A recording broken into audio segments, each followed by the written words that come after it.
What is up, everybody? Today's how-to video. I'm going to be replacing the drain valve in my water heater. I'm going to replace it with a turn valve one as opposed to the spigot, turn round spigot one that I have there, which I don't like those. They don't seem to drain as good as a one that you can open all the way up and get a full flow through that little drain valve. So stick around and I will show you how this goes. Let me get you set up.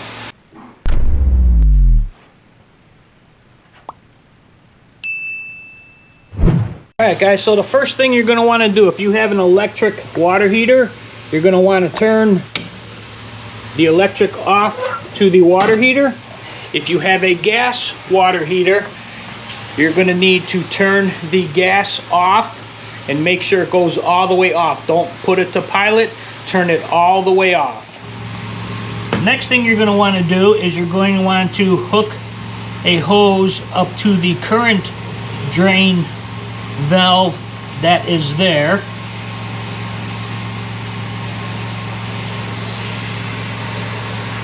Like so. Then what you're going to want to do, what I usually do, before I shut the water pressure going off to the tank, I will open this valve up to get a good flow going through this line to knock out any sediment that might be in the way, and then I will go and shut the water feed off. So I'm going to open this up.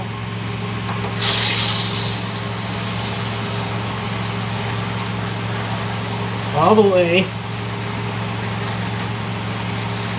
Like so. As you can see, I got good water flow coming out now. So now what I'm going to do is I'm going to shut the cold water off here at the main valve. Right there, like so. That's the next step.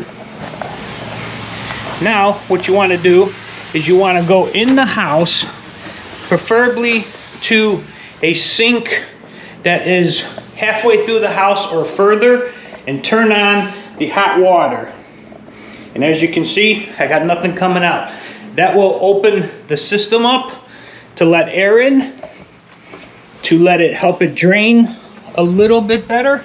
And what I'm also going to do here is, now that the water is shut off on the tank, I'm going to open the pressure relief valve. All you do is just push it so it's straight up, and that will allow air to get in and it will allow it to drain. Now, depending on the size of your water heater and how clogged it is, this could take a half hour to an hour and a half. So I'm going to let that drain, get most of the water out of it, and I'll be back with you when it's ready. Alright guys, well, it's been about 20 minutes, and this is one thing that you want to keep doing. You want to keep checking the drain to make sure that it's draining. As you can see, it is still draining. It's been about 20 minutes. Now, like I said, it depends. This is normally going to take at least a half hour. This is a 40-gallon tank. It's flowing pretty good, but you want to keep checking it. This is a 40-gallon tank. It will probably take at least 30 minutes.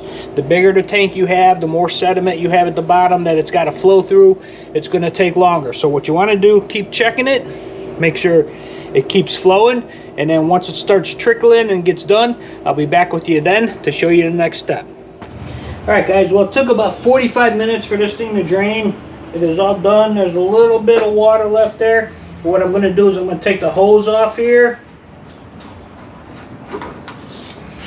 There we go. And then I'm going to put a towel down.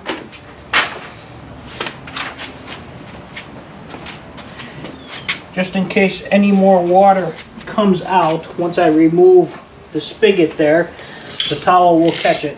Now I'm going to try to do it first here with a large pair of channel locks. Basically what you want to do, just get around this pipe here. Now this has a nut here. I don't know if you can see it from where you're at, but it's got a kind of like a nut embedded, like molded into the plastic. So I'm going to try to grab on that. And all we need to do is get it to go loose. Now, these things are usually on pretty tight, so we might have to cheat a little bit to get it to come loose, but we'll see what happens here. Ah, that's turning real good. Yeah, there we go.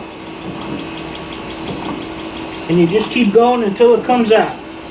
Now there's probably going to be a little bit of water to come out. Not quite yet. It's getting looser and looser. There we go.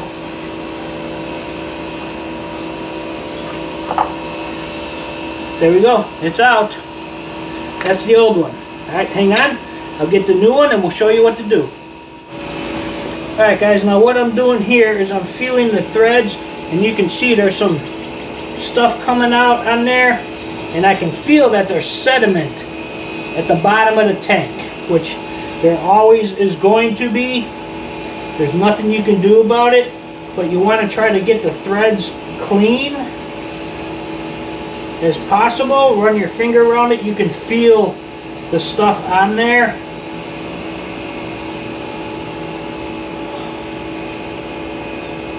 Now I'm going to get my drill. I'm going to show you a little trick on how to clean those real good. Hang on. Alright, I got my drill here. I got a little wire brush on the end of it. What I'm going to do is I'm going to stick it in the hole here and just let it spin around a little bit. And that will clean off the threads.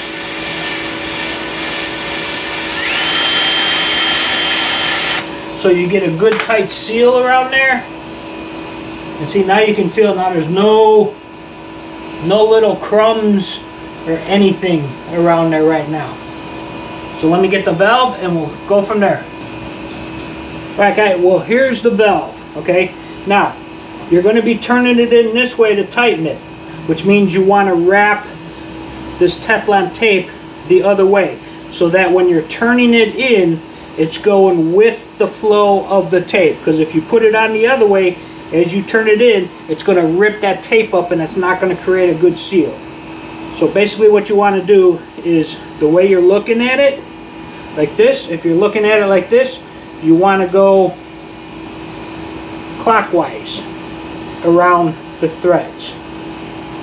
So as I'm looking at it, now you also want to stay away from the inside edge here, because if you have anything hanging over the inside edge, that could break off and it will get sucked in through your system and end up in one of your diffusers in your faucets, and then all of a sudden you're not going to have water coming out of your faucets. So you want to try to stay away from the edge,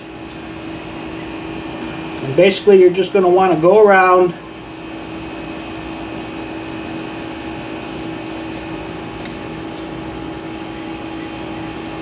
and you want to do a good 2, at least 3 revolutions around here. And like I said, stay away from the inside edge. And you want to go around at least 3 times. 3 to 4 times. So once you get a good cover on there, break it off, wrap it around. And now when you go to turn this in, you're going to be turning it this way, which is going to be going with the flow of the tape. So that way nothing will rip off. So you want to get it set.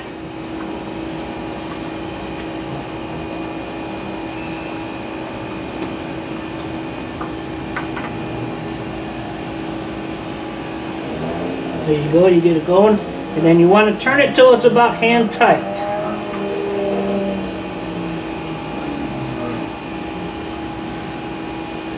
Like right there is about hand tight. Now, that's pointing up. That's not what you want. So I'm going to try to turn it all the way around to where that is pointing down. So I'm just going to take this, and we're just going to go around.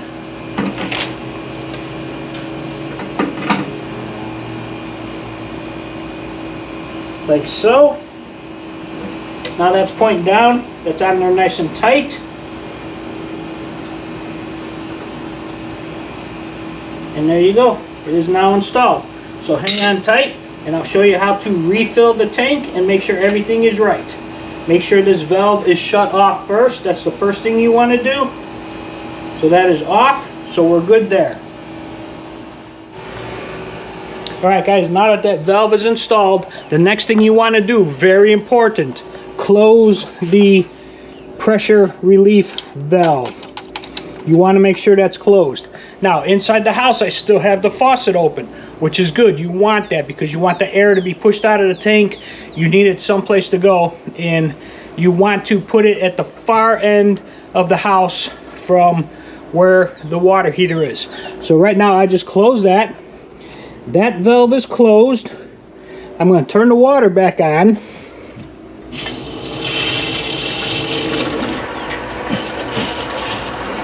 Like so. Make sure it ain't leaking down here. Which it's not. It would have been doing it by now if it was. Now, inside the house, we're going to go check that faucet, which was in the middle of the house. But once it starts coming out here, see it's starting, it's going to start spitting real bad here in a minute or so. Now once that goes, I'm going to go over to the far end of the house in the bathroom over there and open that faucet, and that will get all the air out of the system.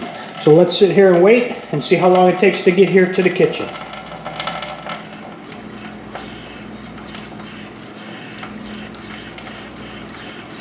I can hear the air starting to come through now, which means it's getting full.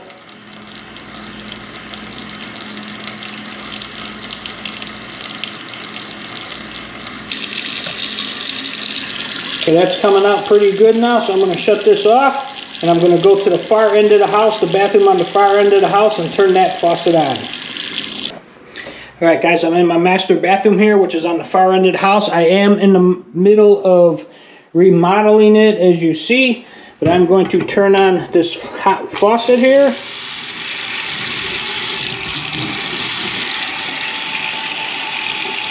And I'm just going to let that run for about 3, 4, 5 minutes.